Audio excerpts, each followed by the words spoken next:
Time now for the news review segment where we get to have a conversation on some of the topical issues that are dominating the media space. This morning, there's a lot to chew on, but we're going to start from the political front because the New Patriotic Party is, has announced a boycott of the proposed or the decision by the Electoral Commission to rerun elections in some 19 polling stations in Aboagye North. Let me do a quick introduction of my guest and then we can begin the conversation. To my immediate right, Michael Kosidede is here. He is an engineer. Good morning, sir. Thank you for joining us. Dennis Miracles Aboagye is also here. We said we should stick with the comms person, the spokesperson for Dr. Mahama. How you want. So long as it doesn't incriminate me. He's a member of the New Patriotic Party. Dennis, good morning. Good to have you. Good morning, bro. Right. Well, so I'll start off with you, since it's your party matter. The party says it rejects the decision of the EC to rerun elections in some 19 polling stations in Aboagye North. You are in court seeking an injunction on this same exercise. Yet you've announced a boycott of the exercise. We're a bit confused about this. If you can help us understand really what the motive of the party is. Well, good morning, and good morning to engineer and our cherished viewers. I mean, before I come to that, I think there's a situation we have at hand that, for whatever it's worth, maybe mine is to bring it to the fore, and then we find a way to discuss and move forward. Now you remember that ahead of the 2024 elections, the NDC party, now the government, basically had a flagship program, or should I say promise. One that was more of the overarching pledge that they were making to the Ghanaian people. That was a 24-hour economy. Right. And if you recollect, a lot of us were quite clear that a 24-hour economy is not and cannot be a policy, and that it is only going to be an outcome of several different policies. I vividly still remember, and I have the videos of a lot of NDC people basically throwing us off. I remember I was on show with Felix Kwachofu, so now government communications minister. No, that's not true. Then they went on to explain. You remember all the varying explanation. That day, I remember Felix's explanation was that how many watches sellers were selling watches 24 hours, and that they were going to make sure watches sellers were selling watches 24 hours. You remember the famous Pudong man? The president himself said that nightclubs would be operating 24 hours, and this is him saying explicitly, nightclubs. He spoke about football matches that will be played in the middle of the night. Yeah. The chairman spoke about the Organizer and the Techiman Highway and all of that. And we kept saying that you cannot put a gun to the head of a private businessman to operate 24 hours. And that it's a demand and supply situation. Yeah. That if the demand requires that they operate beyond their normal 12-hour, 8-hour shift, they will do it to be able to meet that demand. Again, they chew us off. You also recollect that they explicitly stated two things that they think they will do immediately to activate it. One, they said that they are going to ensure that all private businesses that decides to run 24 hours will be given some utility, electricity, subsidy sort of. And they were quite specific on that. I remember that I even asked them how they're going to even implement that, because if, for example, today I produce water and I produce 10 boxes in my normal shift, and you tell me that if I operate from 6 p.m. to the next morning, you give me electricity at half, I will just decide to split my 10 boxes into 5. And produce 5 in the day and produce the other 5 at night and make money. So we always thought that you cannot artificially, execute that. Again, we said that they were creating the impression as if there would be 24-hour economy across the entire country. And we kept asking them and we kept insisting. It was one of the reasons why the chairman then came to explain that, even the Techiman of Organizer will operate 24 hours and all of that. But we kept saying that there is nowhere in the world that the 24-hour economy operates everywhere in the country. There's nowhere. Even in the most advanced worlds, go to the street of Washington. By 8 p.m., the biggest malls you can think of are closing. Yeah. Even Oxford in the UK, you have 24-hour economy, but probably just in the city of London, the Oxford Street and all of that. So we kept saying it, but they did not listen to us. They've launched a document they call the 24-hour policy. And basically, the 24-hour economic policy is basically a footnote, simply a footnote of the Ghana Beyond Aid document. If you look at the Ghana Beyond Aid document that was launched by this country, it is holistic, it is comprehensive, it has a massive industrialization drive, economic revival in there that is already being implemented. And I would ask everybody to go and pick the document and look at it. Go to the Ministry of Trade website. You will see policy documents that have been there since Kufuor era that are basically reflecting in this 24-hour economy. That is not what they promised. They promised us. Look at the automotive industry that was activated in the past 6-7 years. 8 of them or more of them in this country. Something we've never seen before. These are all things that are already happening. So you promise us heaven and earth. You come to office and then you come and put together existing policies and existing documents and present them a bureaucratic document and present them to us as your policy for 24-hour economy. Let us be real. This is not politics. The fact that you give money even to a business does not mean that that business would automatically have to operate 24 hours. If the demand and the need for it is not there and you even force them to operate that way, that business will collapse. So you have to come clear and clean and tell us that the 133 that you promised explicitly, that we should vote for you and that when you come to office you will implement, you simply are unable to do it. And that what you have launched is simply an industrialization policy. This document does not do justice. No, it doesn't. I mean, this document is no different from the Ghana Beyond Aid. It's not different from the economic program that President Kufuor had. It's not different from the economic program that Atamils had. There's no difference. Isn't that where the problem is? Because if it should date back to even Atamils, we've not been able to fully implement, then we have a problem. I agree. That is why I'm saying that it's a deceptive government. You see, it's a big deception. It's a grand scheme of deception. That you promise us one thing and you are delivering something else. You see, what they have produced is exactly what we spoke about when they went about this country, making that unrealistic promise of 24-hour economy or with night clubs, with football clubs and all of that. That is the point we kept making. That before you be able to get an outcome of a 24-hour economy, you must stimulate the economy. And that once you properly stimulate the economy, the outcome of those individual separate policies may produce a 24-hour economy. But you don't put it in the minds and the heads of the people that I come and I'm going to introduce something called 24-hour economy. Remember they spoke about 133. They even went ahead to ridiculously indicate that ministry, and this morning I pulled 73 videos of different people, including the president. Ministries would even operate 133. Why is it that when you go to the ministries, they are asleep at 6 p.m.? And that they should be operating, and that whatever role that is being played, they'll bring a third person. They went ahead to even say that banks will be operating at midnight and did adverts showing us people issuing checks at midnight. And we kept saying that it is not true, that it doesn't operate that way. Here we are. I conclude. Here we are. You've made a point. You have come to office, and you are basically executing a completely different thing. Now, what the NDC are doing with the document they've launched is that they are implementing set of economic policies, hoping that these set of economic policies will translate into a 24-hour economy. That is not the promise that they made to the people. Let's deal with Aboagye North and your decision to boycott. To Aboagye North, I think it's a straightforward matter. Is it? I mean, we have laws of this country. The laws are quite clear that if you go into a contest, the Electoral Commission will do a coalition. And then they will do a declaration. Declaration comes in different forms. There's a winner or it's a tie. Then there are subsequent directions as to what the law says we should do. If one party is unsatisfied after the declaration, there are still processes within our laws as to how this person can take it up.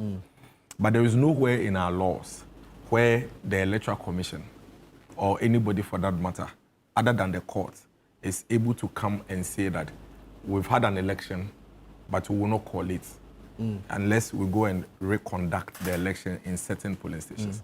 The bizarre aspect of this whole Aboagye situation is that Electoral Commission went to Parliament, the House of Records, barely 3 weeks ago to go and brief Parliament on the situation at Aboagye North. Then they told Parliament that they have done all the coalitions except for 3 polling stations.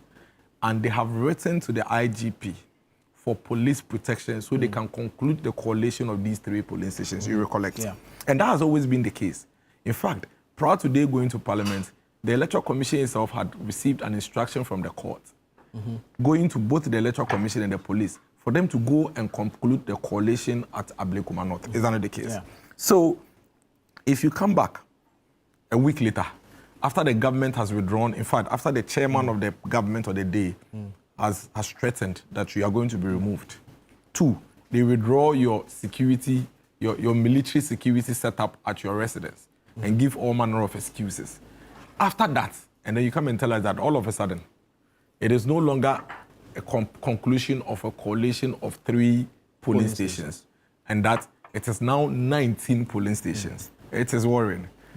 The ridiculous aspect of it is that the three police stations that they have established since December 8th or 9th, and they've even reported to Parliament, one of them doesn't find itself even in the 19 that they are claiming we should rerun. And these are established 3 police stations that everybody admits that there has not been a coalition of those three polling stations. I think that this thing is not even just about Electoral Commission. Even the NDC, it is in their interest not to allow this to happen. You see, let me tell you something. This country has come very far when it comes to our democracy and electoral processes. This country needs to learn lessons from the past and make sure that all of us protect it. There is going to be elections, not just 2028, not just 2032. We have committed ourselves to multi-party democracy and all these electoral processes. If what the EC is attempting to do at Ablekuma North is allowed to stand, even the NDC should be worried. Because you see, what this Ablekuma North scenario is basically saying is that when we conduct an election in this country and one party feels that they have lost, and so it is not working in their interest, they can besiege the either polling station or coalition center, tear apart the electoral materials, and then when the electoral materials are torn apart and there is confusion and chaos, they will say, let's go and rerun. And you can imagine what will happen if both parties decide to do this moving forward. I am from Ekuapem North. It's an MPP stronghold. You cannot, NDC, come and tell us, dictate the pace for us in that area. We'll choose which polling stations to make sure that we rerun and which ones we do not rerun. I know how we'll do it. We'll destroy electoral materials. When we destroy electoral materials, you throw it into confusion. Once it's thrown into confusion, there is a precedence. The precedence is that if you succeed at destroying electoral materials, then you come and call for a rerun. And when you call for a rerun, it will be done for you. It's a bad precedent. It's dangerous for all of us. It is not in the interest of the NDC. It is not in the interest of the MPP for this to happen. We need to let people understand that tampering with electoral processes cannot be rewarded. That you will not benefit if you tamper with electoral processes. And that if you decide to do that on election days, you are just wasting your time. But if we don't do that and we allow Ablekuma to stand, we are telling everybody that in any election, at every rate, at every point in time, you can decide to tamper with the processes, call for a rerun, and the Electoral Commission would rerun. And that if the Electoral Commission decides not to rerun, you can follow the precedents that happened in 2025 with Ablekuma North. I think that it is dangerous. And I say this not because Ablekuma, I mean, we don't, to be very honest, whether Ablekuma North is added to our seat or not, it makes no difference. Indeed, in Parliament. It makes no difference. To the numbers. It's at all. It makes no difference. And that is why I am appealing to our NDC friends that let's protect ourselves. Listen, NDC has won elections about 4 times in this country. MPP has won elections about 4 times in this country. Between MPP and NDC, nobody is superior to the other when it comes to elections in this country. Normally, when you win elections like NDC has won in 2024, in the first 1 year, 1.5 years, you think that you're above, you're on cloud 9. It happened to all of us. In 2017, when we won elections, the whole of 2017 and 2018, it was trolling of the NDC. NDC egu. By June, the NDC egu. By September, the NDC egu and go to Twitter everywhere. Here we are today. So we need to be guided and understand that this is not about that seat. MPP can decide to ignore that seat and let it go. It makes no difference. NDC can decide to ignore that seat and make it go. It makes no difference. But that precedence, that... You think that's dangerous? It's dangerous. Because the whole scenario around Ablekuma North is one of chaos, one of violence, one of disruption, and that is something that we shouldn't allow anybody to think that when he does this, he will benefit from it. And I am with the party. If the party decides that they are not going to run for Ablekuma North, I am with them. But the NDC should be wary that if they go ahead and rerun these elections with the Electoral Commission, they have given all of us a signal that moving forward, we cannot do what they did at Ablekuma North. Thank you. Let me say good morning to Hamza. Hamza Suhuyini is a member of the NDC's communications team. Good morning, Electoral. That's all right. But I'll go to engineer since he has been here, and then from him I'll come to you. We're discussing Ablekuma North, but miracles have succeeded in smuggling 24-hour economy. I'll give you a bite on that, and then Ablekuma North as well. It's just greeting, I'm just trying to. Unfortunately, I haven't had time to look at that document extensively, but I just want to caution that whatever is within that document should be something that would guide the nation going forward. In that we are a country of ceremonies. Once we come in, we launch a document, and then everybody goes to sleep. So like Miracles themselves mentioned, there have been documents in the past. What's happened? What has been the outcome of those nice programs? So I just hope that whatever document, whatever is in that document, one is in the larger interest of this nation, will ensure that we have integrated development. You see, with this whole idea of 24 hours. The question is, what is it going to do differently? Because like Miracle, I agree with him. It should be a demand-driven thing. It cannot just be we are imposing a 24-hour economy. No, it should be demand-driven. And it shouldn't just be an opportunity again to create jobs for boys and girls. Okay. When there's really no demand for it. So we say, okay, we are going to run 3 shifts, so we need more people recruited. For me, these are the things, this is how we waste a lot of government resources. So with, again, we come up with programs and we say, let's put this here, let's put this here. But when it comes down to the municipal assemblies, where we talk about zoning laws and ensuring that there is proper development, we do anything and then we get away with it. Look, this whole, let me go back to this government, not this specific government, but throughout the Fourth Republic, where governments say, let's do infilling, where government lands have been sold to private developers and they put up mansions and all these beautiful things. The politicians themselves go behind it, buy the thing, quickly dispose of it to estate developers and all that. What has been the outcome of that? It's partly responsible for the flooding we are seeing. People don't realize it. Because all those infilling things, so government itself has opened the gates for bad behavior.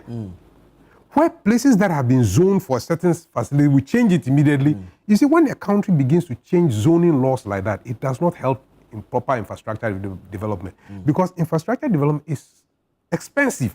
And when you do that, it should lead to development. But where are we seeing traffic congestion, poor water flow, poor electricity? Because once the transformers have been sized for a particular place, when suddenly you decide that, oh, this land should be filled, come and put it, and somebody comes to put up a story building, the power demand for that hotel and everything changes. And then suddenly people start having poor voltage in the place, and then everybody says ECG is not performing. These are the things that worry us. So productivity effectively goes down. So all these things about putting up posh things around doesn't really lead to development. Because I look at the traffic flow on this road in Ghana today, and it reflects chaos. 30 years ago, you don't see people driving the reverse way on one-way streets. But we see that very commonly today. We see people decide to form a motorcade privately, and they're riding on our streets. Nobody stops them. So the level of chaos going on in this country needs to be watched. We are developing a situation where there's growing mafia. People don't realize this. People are taking control of spaces. Say, I'm in charge of traffic direction here. I'm in charge of this here. I'm in charge of... So we should be careful with all these documents that we like to put out ceremoniously and say, we have this, we have... And that means we have solved the problem. We need to be careful. Very well. Ablekuma North. On the Ablekuma North thing, it's funny, but if you watch the cycle of elections over the last Fourth Republic, you realize that whenever any government is in power, the EC does no wrong. When MDC is in power, the EC is perfect. Anything any opposition party says, no, the EC is fine. Immediately they lose power, then everything the EC does is wrong. And that's the cycle we are seeing now. It looks like that cycle is being broken because the NDC maintains its consistency regarding the leadership of this particular EC. Yes, because they have no choice than to stay with that path. They have no choice. They have to stay with it until possibly they have a new EC or until the EC begins to dance to their tune. These are the things. So clearly the admission of miracles himself is also pointing to the fact that when we are in power, we have a way to control the EC. Yes, because clearly, why has the EC suddenly changed in terms of its consistency? In saying that, look, these are the laws, this is how we are going to do it. No, he didn't admit, but clearly we can deduce from what you have said. Explain why they've changed. No. They have been threatened. Their security have been removed. No, but that's the fact. That's the explanation, miracles. Yes, that's my explanation. That is your explanation. But you see, these are the things we all need to bear in mind. Why has the EC changed? They have been threatened. In the previous elections, EC announced different results for the same election. What did that reflect? Incompetence. But for the government in power, MPP are that, oh, nothing is wrong. The EC is perfect. Now today the EC has changed, but you say no, it's because they've been threatened. You see the inconsistencies with our government. And I think that we as the Ghanaian electorate need to be guided by the inconsistency of our political parties and our leaders in this country and begin to look for better leadership in the way this country is run. Because it doesn't help us. When you're in power, everything the EC does is fine. When you're out, you say, no, the EC is bad. Clearly, for me, the EC has demonstrated a lot of inconsistency, which doesn't help this country in terms of election, the possibility of violence erupting after an election. But let the political parties themselves be true to themselves. If it is a principled position, they must stick to principled positions and stop wavering. Whenever it suits them, it is fine. When it doesn't suit them, they say, no, it is not fine. So for me, those are the things I would say about the Ablekuma election. Hamza. Yes. So you do a 24-hour economy briefly, and then we will do Ablekuma North. For a moment, listening to you, good morning to you, my colleagues in the studio, and of course to our cherished viewers. Nana, listening to you, though I was late, for a moment I was confused whether indeed the 24-hour economic policy was part of the agenda for today. No, it was not. That's what I said. That notwithstanding, I was excited that once again, as a ruling party, we are given an opportunity to more or less explain the rationale behind the 24-hour economy, because it is an important blueprint, not just for the National Democratic Congress, but we believe, like President Mahama indicated in his launch, for the Republic of Ghana. And the call is on all of us to go beyond the normal partisanship that mostly characterize our policies intended for the benefit of the Republic of Ghana. And so I remember on another platform, I had cause to call on my brother, Miracles, not to color it with the usual politicization, but if they have any legitimate concerns in terms of even credible criticisms that they think that it is proper for them to bring to our attention, it can be done. As a government that is listening, reflective of the personality of His Excellency President Mahama, I think that we are unwilling, or we would resist any attention at invitation to once again make the 24-hour economic blueprint a partisan football. And that is why our doors are open all the way through in terms of our commitment to getting it work. And yes, we are not disputing the fact that some of the ideas contained in the documents are not reflective of policy directions of some of our ministries and departments. But if you listen to us, we've been consistent in terms of the policy. We've argued. The bedrock of that policy has to do with how disintegrated our economic institutions have been over the years. And so as one major objective, it was intended to more or less bring it to the center and integrate the policies and give it that focus so that government institutions, private institutions can interact effectively for us to reap the needed benefits in the sector. Because I'm sure that you have followed over the years, on annual basis or sometimes after 4 or 5 years, we are told that the GDP has grown. But in terms of its reflection in job creation, it has been minimal. It continues to dwindle. Because in the 1990s, anytime the GDP of our country grew, there was a commensurate increment in terms of employment in the region of about 0.7%. Today, even with high rates of GDP growth, commensurate creation of employment opportunities revolves around 0.2%. That tells you that the growth in GDP is not actually reflecting in terms of job opportunities for teeming youth of our country out there. So there's the need for a government that is familiar with these statistics to bring on board policies intended to take advantage of GDP growth. And that is the whole rationale. Again, another important aspect of the policy has to do with the fact that even in opposition, we never said that government was going to be the major implementer of the policy. We're consistent. We said that as part of our responsibilities, we needed to create an enabling environment and provide the needed assistance to the private sector to be able to drive that policy and create that 24-hour economy. And where public institutions are better positioned to implement a 24-hour economy, the government of Ghana, spearheaded by the National Democratic Congress, would ensure that these public institutions are equally given the necessary support to implement same. And it is therefore not surprising that you have heard the Ministry of Foreign Affairs, for example, the Passports Department, they have started implementing the 24-hour economy. Again, BOST is also preparing the grounds to implement the 24-hour economy. Ghana Publishing Company Limited is already on the 24-hour economy, rather. DVLA is doing that. These are public institutions.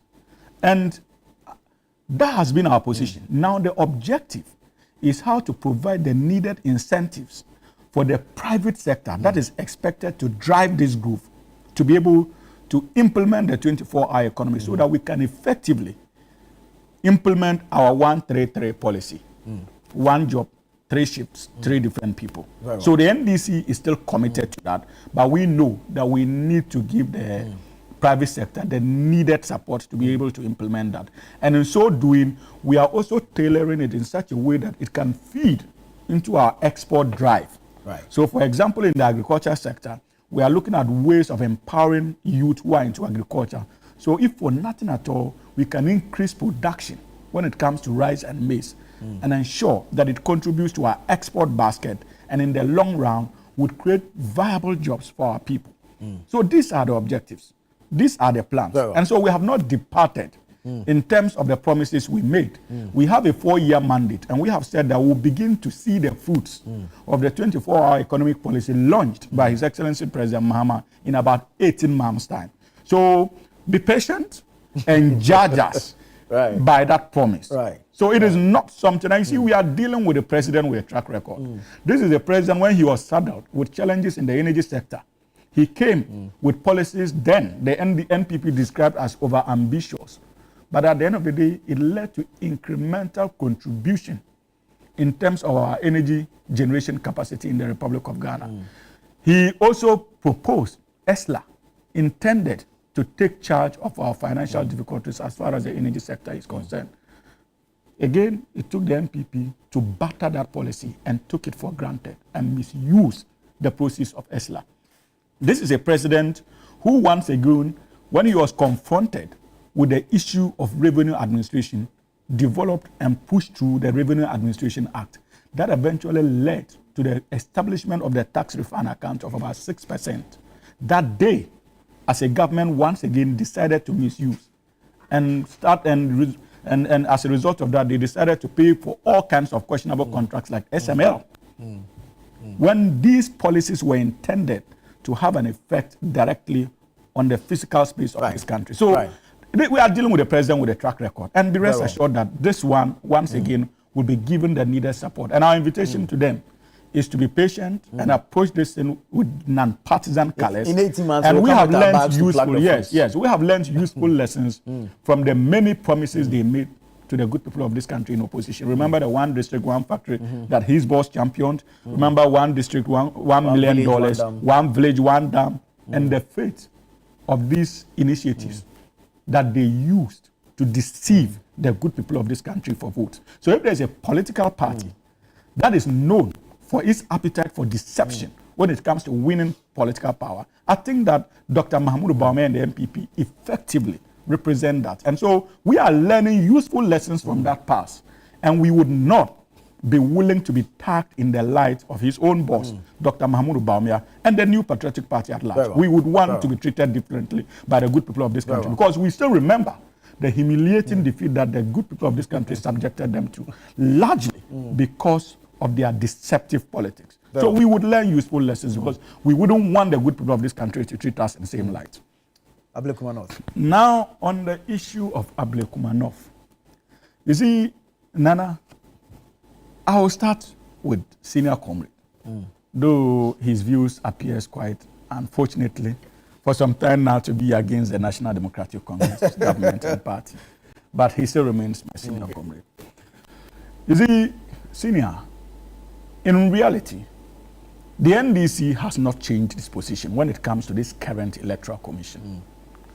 And make no mistake, the NDC is not in any way supporting even the current decision as far as Aboagye is concerned. Let us get that fact. We have been consistent from day one that this is an Electoral Commission that has demonstrated gross incompetence. And for the safety of our democracy, there's the need for us as a people to begin to ask questions. And if need be, activate processes to take them out of these offices for the safety of our democracy. We've been consistent. Remember, and I sympathize with the New Patriotic Party until yesterday because I think that their official position is now known. They have even indicated that they will be unwilling to defend the Electoral Commission against allegations leveled against it by our own national chairman, the National Democratic Congress. And that even if calls are being made for their removal, they will not defend because they believe that indeed this Electoral Commission lacks principle. And that position was made very clear last night by their General Secretary, Justin Kodia. And so that is the official position of the New Patriotic Party. My brother Dennis here can decide to dance around as much as he wants. We have been communicated to as a republic by their General Secretary when it comes to the position of the New Patriotic Party. And it's important. And but in truth, that is the reality. Yes. If you keep shifting posts, then it becomes difficult for anyone to defend. Yes, but that is the point I'm making, that finally the MPP has come to accept that this Electoral Commission is a serious danger to our democratic stability because of its lack of predictability and lack of principles. And there's the need for us to remove that canker before it consumes our democracy. It's important for us to acknowledge that fact. But you see, comrade, this is not the first time we have raised those concerns. Remember, even in the lead up to the 2020 elections, we had cause to complain about the conduct of Jean Mensah and her deputies. When we went into that election, the NDC, led by the then minority leader, Honorable Haruna Idrisu, had cause to lead our MPs to the Electoral Commission on the issue of Techiman's staff, calling for recollation. And we even demanded the statement of poll that was not given to us. So Techiman's staff also became a topical issue in this country because of the conduct of this Electoral Commission. Indeed, their political party, then in government, decided to take the minority caucus to court, led by Honorable Haruna Idrisu, for engaging in acts that they consider tantamount to breaching the Public Order Act, because they did not seek police permission before embarking on that march. Not recently, a tolerant and NDC administration, the same minority bench marched in the name of trying to get their Wontimi out of Yoko cells. Did you hear? The Attorney General said that he was going to take them to court for unlawful breach of the Public Order Act. That is the difference. Anyway, that is just by the way. Nana, so that is the Electoral Commission we are dealing with. It is this same Electoral Commission that for the first time since 1992 decided to prevent the people of Seoul from having representation for 4 good years in Parliament. And the NPP government then found it acceptable.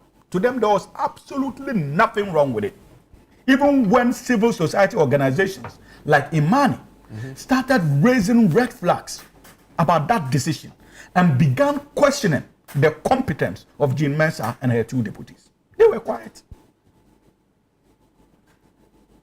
The NDC had cause to provide legal assistance in that regard, just to ensure that our people had access to representation, irrespective of the political party those people were going to vote for. We didn't care. It was about the survival and defense of the 1992 Constitution and our democracy.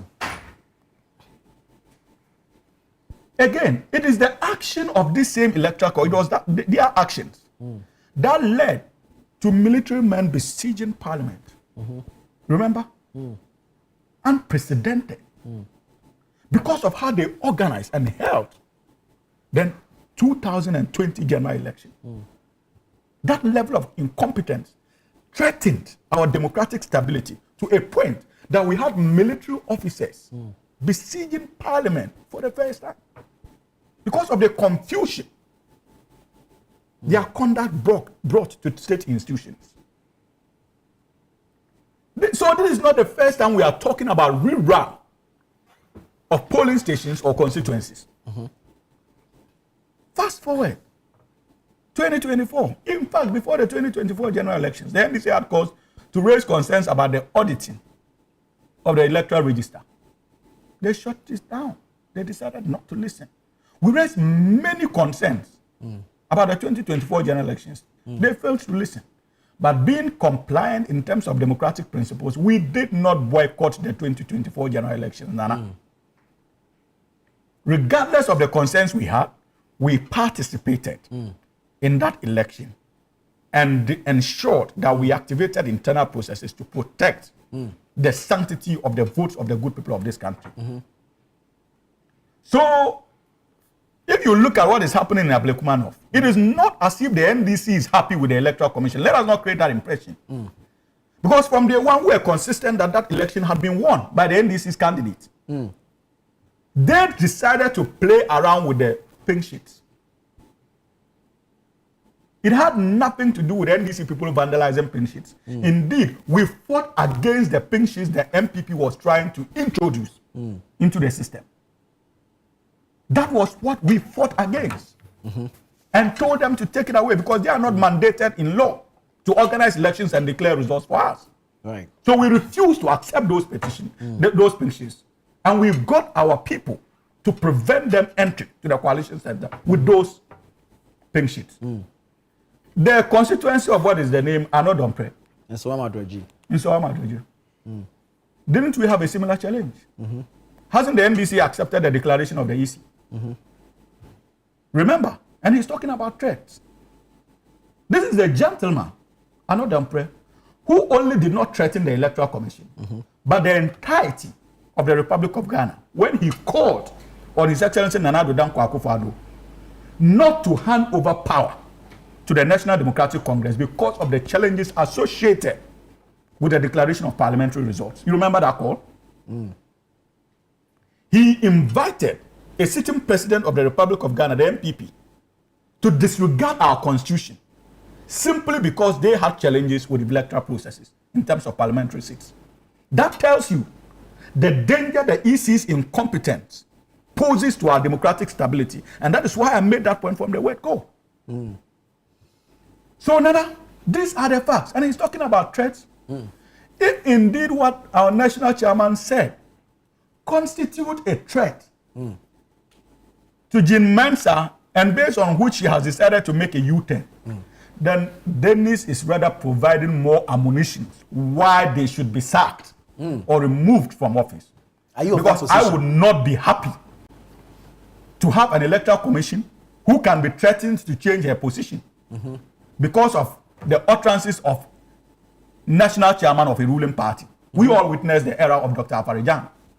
No political party worth his salt could threaten Dr. Afarijan to do things that he felt was not proper in terms of declaration of results. So if Jean Mensa doesn't have that courage, and truly General Asiedu is empowered enough to threaten her, for her to bow to that threat, then she should not be allowed to hold that position. And finally, yes, I'll do. Are you owner of the city breakfast show? Owner of the city breakfast show.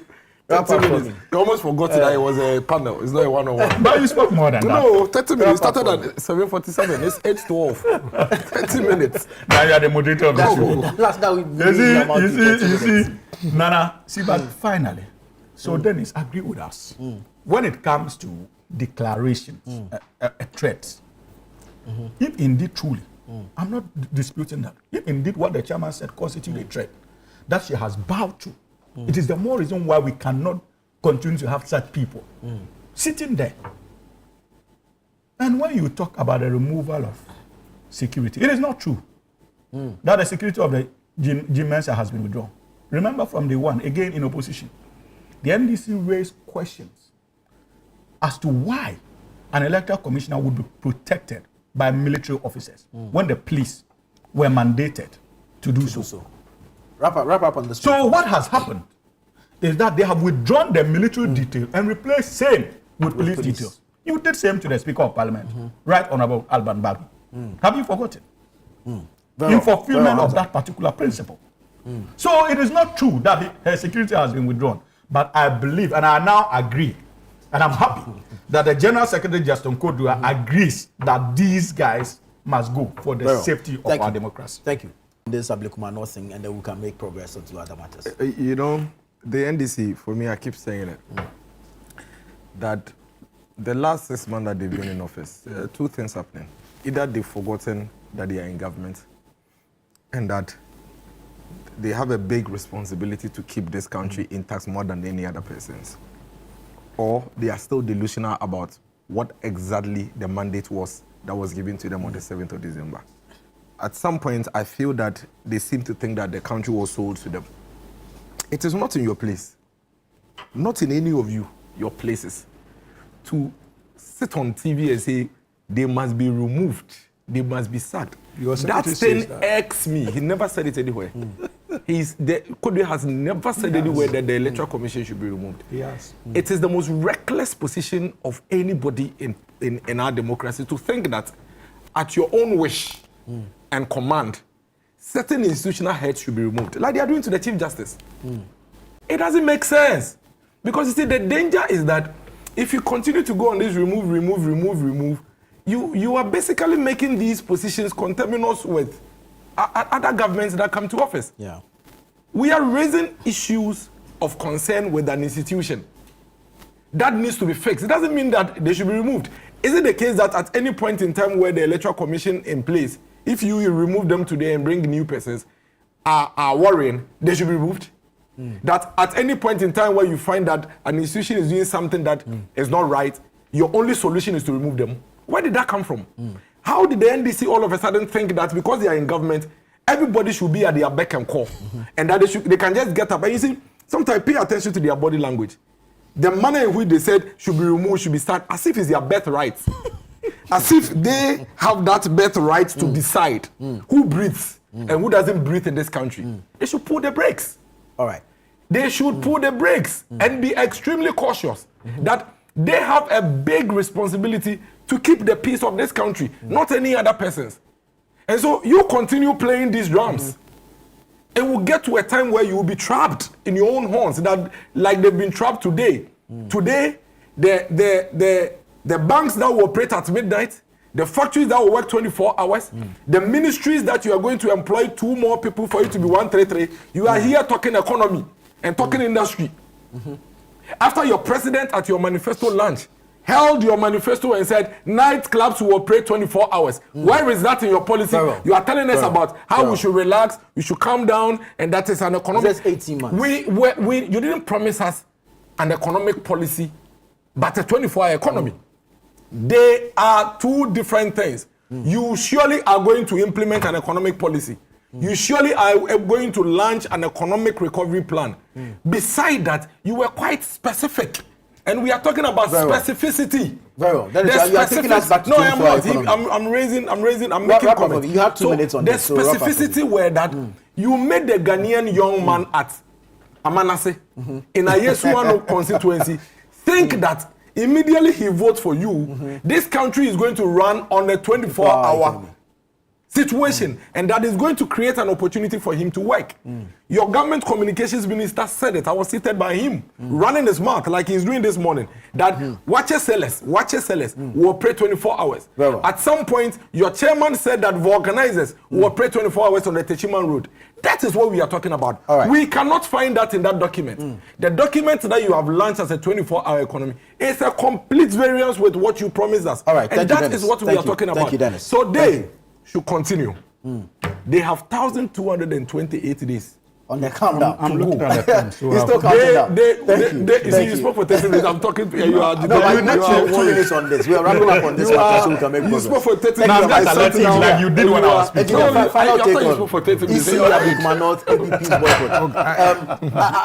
I don't know what the law says, but what are the options available to the EC now if the MPP boycotts this particular exercise? Can they then go ahead and make a declaration based on what they have, or they still have to go ahead with the exercise? Well, I'm not too sure about the legal position, but based on what events that have happened in the past, if a party decides to boycott an election, then the other party, or if their members go and vote, then the results will be declared.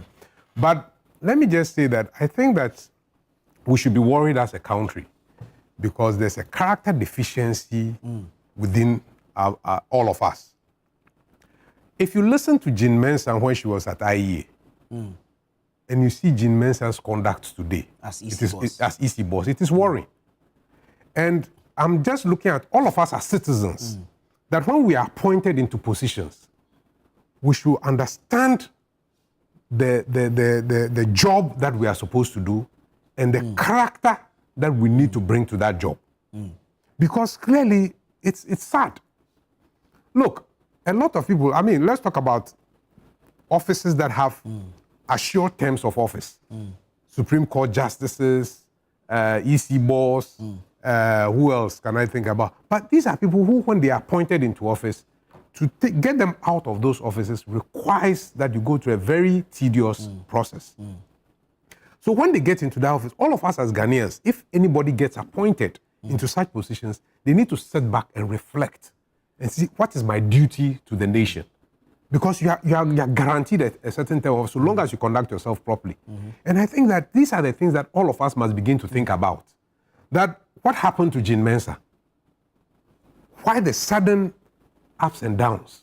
Why the inconsistencies? So it is not just saying that maybe she's affiliated to the MPP, but let us all look at it as when we as Ghanaians get appointed into offices, what do we need to do to deliver to the nation? We need to begin to do that kind of self-introspection and say, look, when we are appointed, let us understand the role we have been assigned to, and let us do all that it needs to ensure that we deliver to the people of this country. Because it's sad to see the things that have gone on in the last 8 years. It's worrying. And I think that all of us as Ghanaians should begin to do some introspection and ask, if I get appointed, how would I hold myself? What would I do to improve the democracy that we have accepted onto ourselves? And how do we ensure that we do our jobs without some of these lapses that we have clearly seen? Vero, Hamza, final take on this Blakema North issue. Really, Nana, I think that my brother is obsessed with the 24-hour economic policy. He keeps going back to it. And that is exciting because he keeps going back to it. And for me, like I still stand with by my initial advice to him and the New Patriotic Party that we are not a political party that would dismiss any concerns that they raise in terms of the policy. Our doors are open. The government is more than willing to engage. So we would not treat their concerns lightly. We will listen to them and factor in many of the concerns that they are raising to see how we can. You promised. I was quiet. You don't like this. Dennis, You were not quiet. Please, I was adding to this. I didn't. Dennis, please. Now, You promised. What concern? now, so be rest assured. But in terms of the promise to the good people of this country that we would roll out a policy in such a way to support the private sector to be able to create more jobs, the 133 policy, this government is still very, very, very committed to that policy. And so that is why, like I indicated, it has started playing out in many other public institutions. And I can assure you that recruitments are ongoing in most of them. I know as a matter of fact that NPA has done some recruitment, gearing up towards the implementation of the 24-hour economy. BOST has done same. And by next year, when there's that physical space, remember that this is an austere year. there's a need for us to get a handle on our fiscal disciplinary measures. So this year is not really that free, but by next year, we'll begin to see a proper picture of how the implementation is rolling out when it comes to the 133 policy. So we are committed. Like I indicated, we have learned useful lessons from the many promises they made to win political power in 2016. You are in power now. And Forget so we about will us. not repeat those mistakes. Ghanaian people should be assured that we will not repeat those mistakes. Because if there is a political party that is noted, please, if there's a political party that is noted for being a scam, and a flag bearer being a scam, gives him 30 seconds. Is the New Patriotic Party and his own boss who deceived the good people of this country about one district, one dam, one factory, $1 million per constituency. Oh, Dennis. So now to the Ablikman of constituency. You know, he's not comfortable with the facts. So allow him to. Are you complaining? Ablikman constituency. You see, I think that we've said it all. Dennis can decide to pretend that he did not hear his general secretary. He was asked a direct question. So, do you agree with the call of the national chairman of the New National Democratic Congress to reset the EC by getting the commissioners out? Are you sure? Yes. Are you quoting? On Joy. Are you quoting? I am. He said this way on Joy. Yes, then he said that it is difficult to disagree and that they lack principle. And they asked him a direct question because he was dancing around. So, would you defend them if such a call is made? Then he said, no. Such people who lack principle do not require his. Is that what he said? Yeah. Go and listen to the video. The video is there. We want to be sure. But of course, I cannot quote everything verbatim. So you're not quoting him? Unlike you, I will be very honest. Don't worry about me. I'm quoting certain aspects. It's okay. Are you quoting him? Are you the host of the program? I'm just asking. Allow me because he's referencing my general secretary. And he's are you the spokesperson of the general secretary? I am. So I think we can all verify. We can all go ahead. No, he's lying. Actually, no. But that's the truth. I respect myself so well. Not to. No, he didn't. He didn't. Because he was. The video is still. No, you say I didn't watch. You didn't because you wouldn't be spinning it. I did. But I didn't watch. No, you didn't. Because you be spinning it. You can put the video and play for everybody to hear. That's fine. That's fine. You can pull it. It's on their Facebook page. The general secretary didn't say that. So let him wrap up. He can decide to say whatever he wants to say. The official position of the New Patriotic Party is that they agree with the NDC now. That these commissioners lack principle. And remember, there were those who appointed partisan apparatchiks there. One of them, being a Tescon patron of the New Patriotic Party, was appointed as a deputy commissioner. So what do you expect? What do you expect from such a commission that is partisan in nature? So I'm happy that they have seen the word and they are beginning to respect the word. Let us join forces together as political parties because one of our core responsibilities is the protection of our democracy. Let us join forces together and ensure that we hold these guys accountable and if need be, they be taken out of office. When it comes to the calls being made by the National Democratic Congress, we will continue to make the calls for us to reset that institution, but that decision does not lie in the hands of the party. It lies solely in the hands of the government. If at the end of the day, the government takes a decision that our position is not tenable on account of many other considerations, I'm pretty much sure that irrespective of our disagreements, we would respect the decision of the government of the day. But until that is done, we are still consistent in terms of our calls to have them taken out of office. He is talking about removal. The NDC, since assumption of office, has not removed any state institution head. They remove Charlotte Osei, so they are still on the record. There may be processes initiated by the people of this country Which people are not in the form of petitions, not the National Democratic Congress. That seeks to remove from office the chief justice. But as we speak today, Which people of this country? this government has not removed any head of state institution. Which people of this country? And that was the reason why we cautioned them when they were removing Charlotte Osei. What didn't you tell them? That they were setting a dangerous precedent, a precedent that they will come to regret. And that is playing out now. Of course. I'm sure that is what has motivated. I'm sure that is what has motivated Ghanaians to begin to file the number of petitions they are filing to get them out of office. This is the news segment on Breakfast Daily. Stay with us. We'll be right back. When we come back, we'll go into the matter of the Black Volta Gold Project. Stay with us. Grateful that you stayed on with us. This is Breakfast Daily here on ChannelOne Television. We're having the news review segment. Hamza Suhuyini is here. Dennis Miracles Aboagye also here. And engineer Kosidede also here. The show is interactive. Send us your thoughts, your comments, and your suggestions via the WhatsApp number. And of course, you can comment on our live streaming on YouTube, on X, and on Facebook. Now, there's a developing issue, a controversy surrounding the Black Volta Gold project.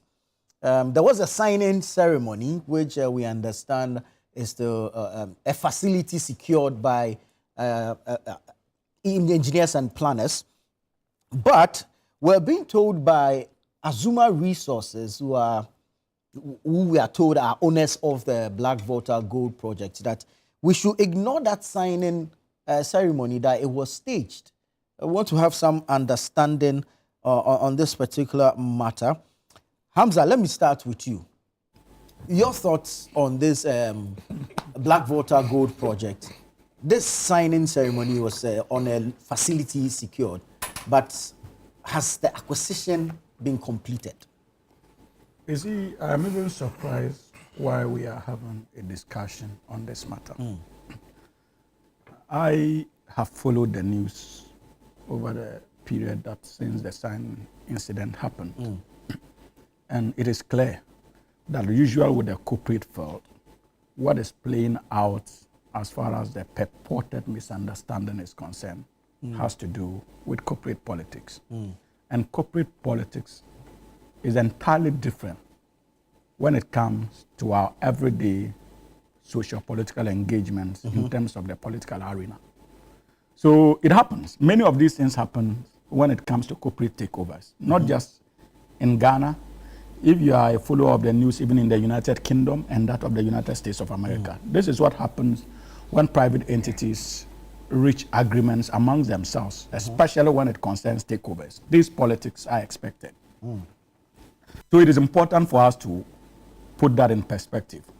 Unfortunately, it is playing out at a time that one of the major players happens to be a relative of our sitting president. It does not mean that this is the only time that news has come up. Indeed, even before President Mahama became president, engineers and planners were already engaged in that tussle with Azuma Resources. So it outdates the life of this particular government in a way. And it is important for us to put that in perspective. And following the news, one thing is clear. I am told that when it comes to the Black Volta, it was under the hands of Azuma Resources, Azuma SA, and there's also Azuma Ghana, I'm told. Now, with Azuma Australia, rather, in the case of, so there were three major shareholders, Azuma, Edic, and another company like that. They were the three shareholders that engineers and planners decided, based on an invitation extended by these shareholders, to sign an agreement for the acquisition and development of the mine. So there were two aspects of that agreement. One, to acquire, and two, to develop the mines. Now, that agreement was done without Iberia Capital, because Iberia Capital claiming now to have about 46% shares or so in the operations of Azuma Resources is only an investment fund that has put in money as far as the operations of the Black Volta is concerned through the three major shareholders. But in terms of the engagement, engineers and planners had no form of engagement with Iberia Capital, which is the investment fund. But the major shareholders of Black Volta. That's IJPT, Kango, Azuma Resources. Absolutely. So that we should limit it. So as far as I'm concerned, Iberia has no standing in this matter. And I am told that when they were having issues in terms of compliance with the terms of the agreement, remember it was signed under His Excellency President Nana Addo Dankwa Akufo-Addo. So the discussions predate this government. Unfortunately, like I said, corporate conflict, things went south somewhere along the line because, according to the information we are receiving, Iberia is an investment fund. So at the time that the three shareholders decided to sign the agreement with Ibrahim's engineers and planners to acquire the said property, the said concession, both to acquire and develop. Gold prices in the international market were quite low. And because Iberra is an investment fund, immediately they started seeing signs of recovery in terms of gold prices. They mounted enormous pressure on the three major shareholders to renege on the terms of the agreement they had signed with engineers and planners. And so engineers and planners quickly, because it's an investment fund, they are interested in profits and viability of investments. So if they realize that instead of the $100 million that they initially agreed with Ibrahim's engineers and planners, based on the terms of the initial agreement, they could get more than that because gold prices started going up. An investment fund would do everything within its power to frustrate the processes, to be able to reap the benefits associated with the new prices that were coming up. And so that was the basis of Iberra's interference. Now, it should be clear that when the three shareholders decided to backtrack, engineers and planners went to the High Court. And the terms of the High Court decision is quite clear for everybody to read. They prevented the three major shareholders from interfering with the acquisition rights and that of the development rights of engineers and planners. And also gave a tacit approval to engineers and planners in tandem with the contractual arrangements to go out there and secure loans for the development of the mines. That is the Blackwater mine. So the ruling is there. Now, engineers and planners didn't stop there. They decided to kickstart the processes of arbitration. The arbitration documents are there, including the response of the three major shareholders. They are not disputing the fact that the mine was sold to engineers and planners. What they are simply demanding now, as part of their counterclaim, is full payment of the particular amount, including interest that Ibrahim's engineers and planners were billed to pay them, and failing to meet the deadlines of the payment, and for which reason they feel that they are entitled to interest. These are the documents before international arbitration in London. And that is not contested. So if you follow the discussions, Azuma Resources is quite clear. They are quiet. Congo is quiet. Edic is quiet. Those who are making all the noise in the media has to do with the Iberra Capital. But if you look at the nature of the agreement, they have no standing or whatsoever in the agreement that was signed between ENP and that of the three major shareholders. And so I am not even interested in a Iberra's rule as far as this whole transaction is concerned. So we must be careful. I can understand the desire to introduce political coloration to it. Like I said, when the agreement was being signed, President Mahama was not president, and this was not in power. It was under Nana Addo Dankwa Akufo-Addo. When negotiations at a point were being carried out to get GRA to review the tax fines on the three major shareholders, President Mahama was not president. It was Nana Addo who was president, and Dr. Mahmoud Bawumia, vice president of the Republic of Ghana.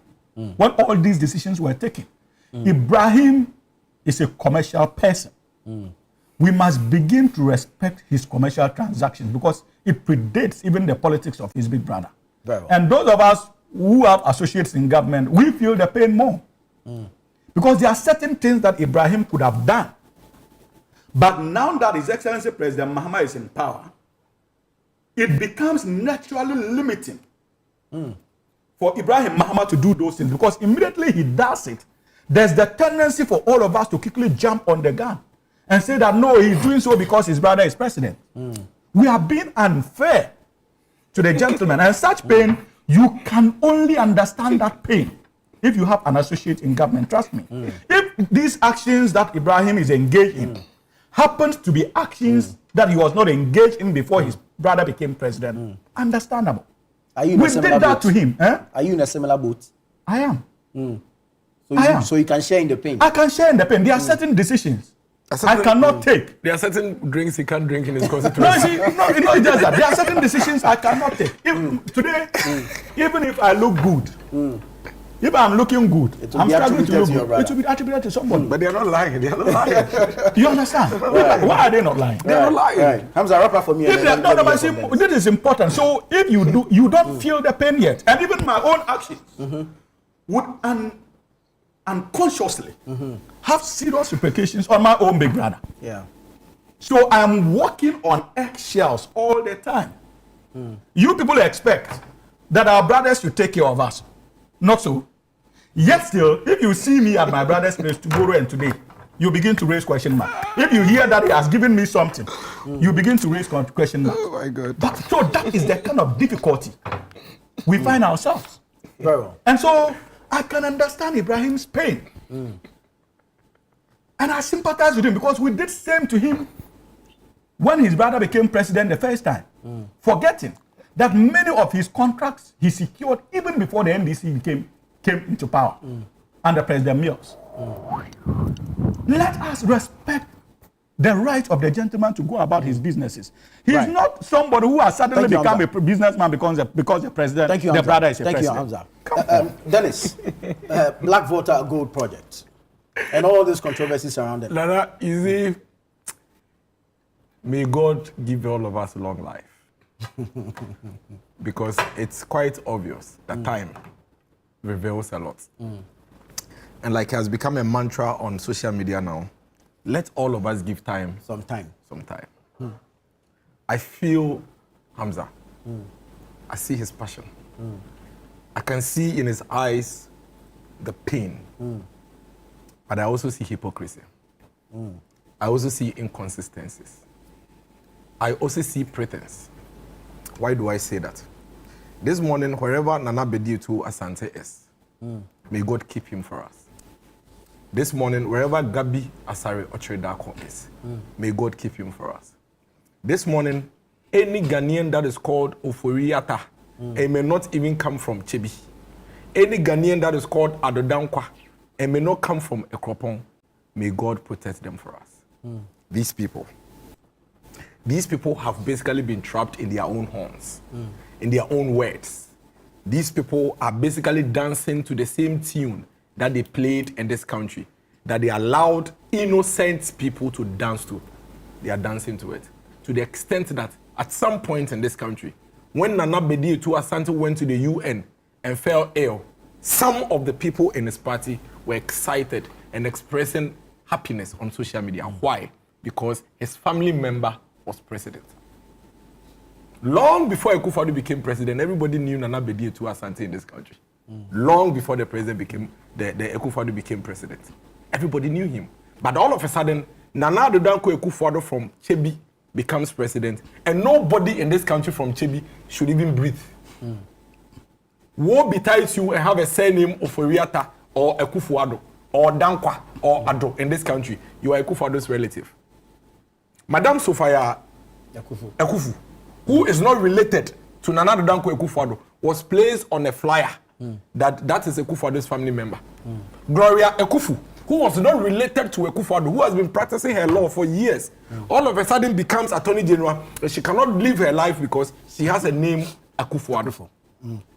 Today, you are sitting on TV and I could see the tears in his eyes. You know why? Because his brother can become president, or he can become president.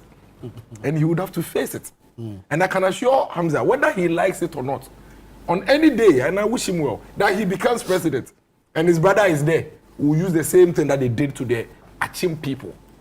These people went to sit somewhere and criminally concocted a book called Ejapade. It took us years before we were able to figure out the criminality in that document and realize that apparently there was no document called Ejapade. Rather, what they were doing is that as and when issues were spanning out, they were documenting it. Is he talking about black voter? I beg you. You can't tell me what to say.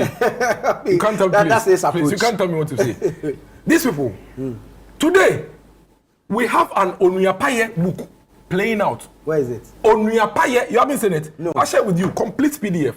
Onuapaye. Where they are basically sharing the generational assets of this country. This one not amongst themselves, but between two brothers.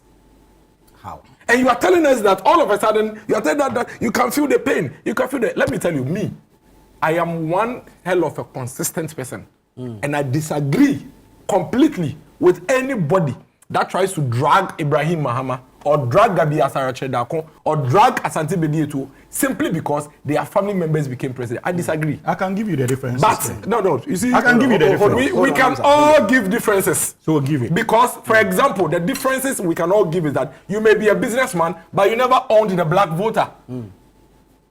You may be a businessman, but you never owned our bauxite. So stop it. Stop it.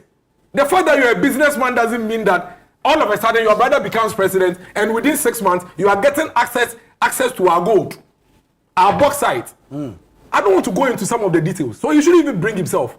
You guys brought this upon you. You have brought this upon you. What businesses? We kept telling you.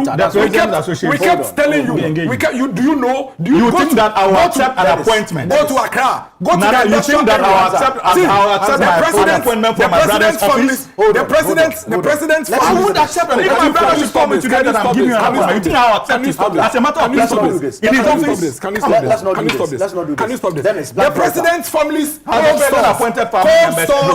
stores in this country. But yeah, man and co. You guys call them. As President Mahama appointed his family members around himself.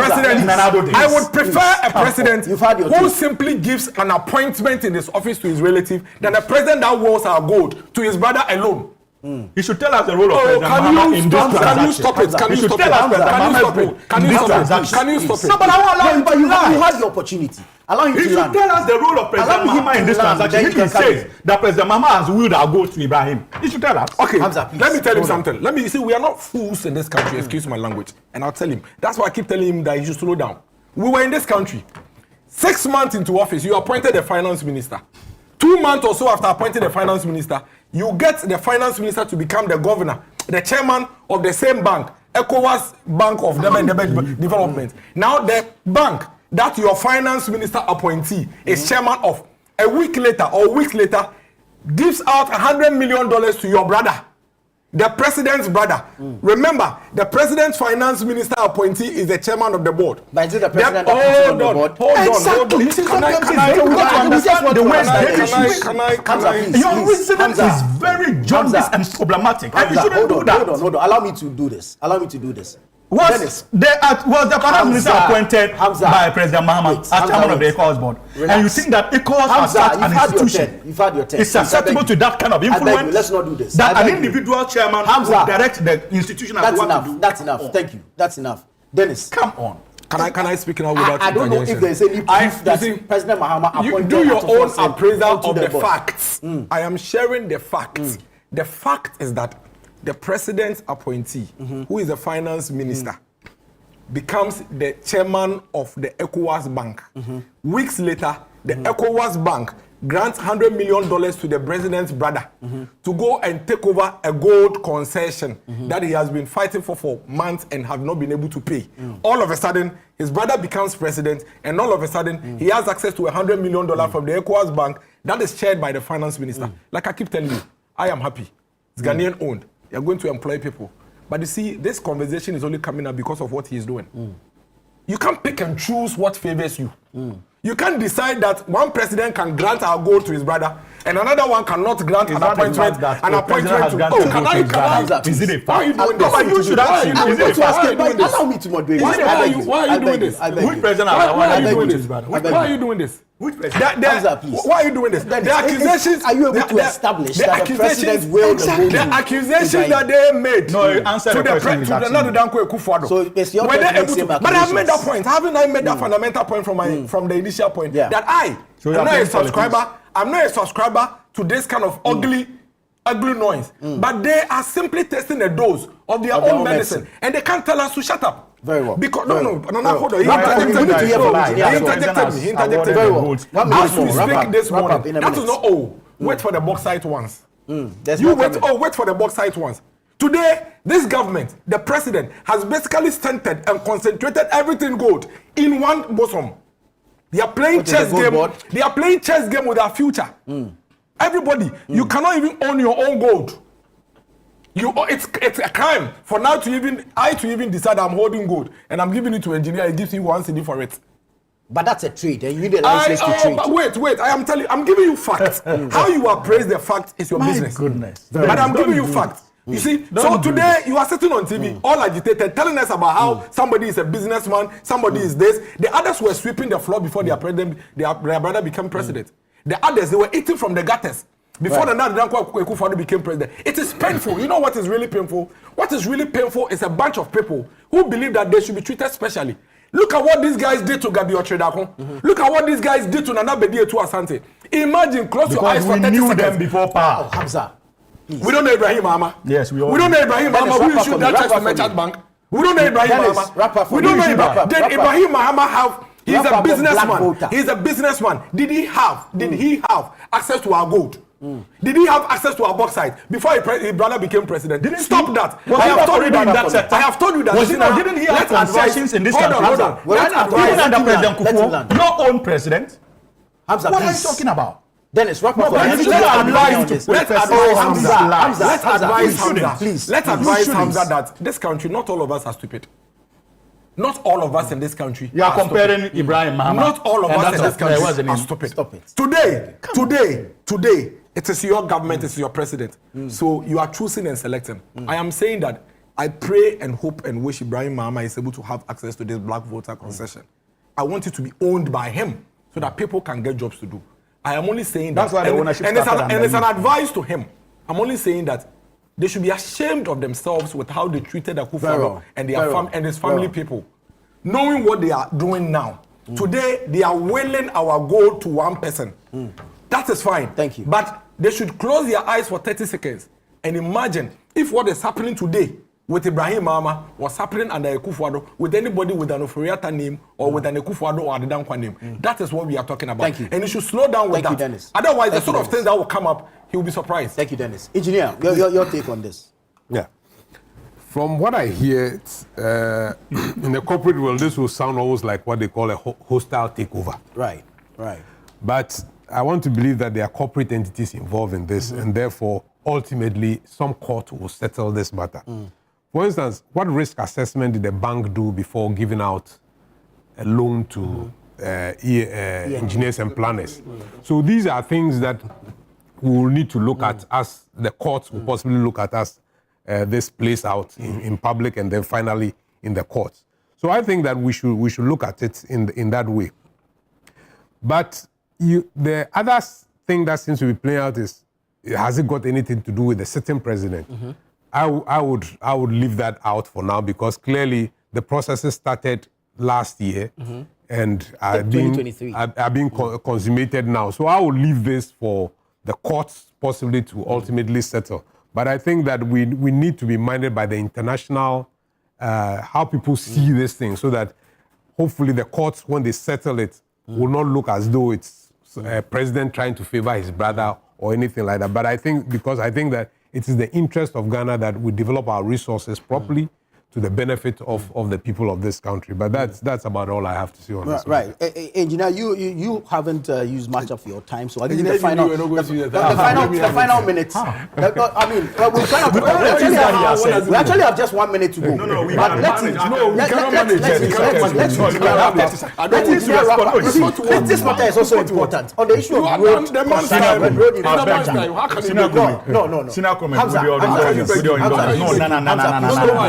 infrastructure. He has said so many things. We have a matter of equal importance. The road infrastructure in this country is not good. Go and buy airtime. Let's hear from engineer. I'm expecting the field. I will not agree. I have worked in that sector before. Why are you not interested in hearing from me? The two of you have had a go at each other on this matter. Engineer, 4 billion cedis to settle road debts. I simply think. Dennis, please. Why are you not comfortable? Thank you, gentlemen. Thank you. Why are you not comfortable?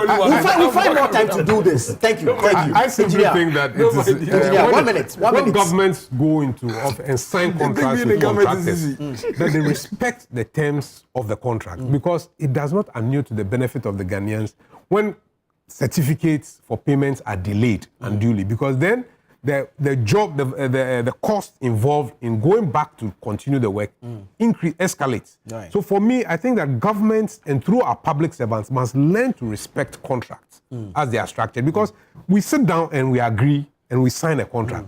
this is what I'm going to do, and when I deliver my certificate, you invest, and then you pay me within a certain time. Once we don't respect those things, it affects the quality of job that is done. It also affects the cost ultimately. So I think that once the government has agreed to release some money, they should do it expeditiously and ensure that contractors get paid and things are done properly. Very well. Thank you, gentlemen. Unfortunately, we've run out of time. But we'll run out of time. We'll find time to.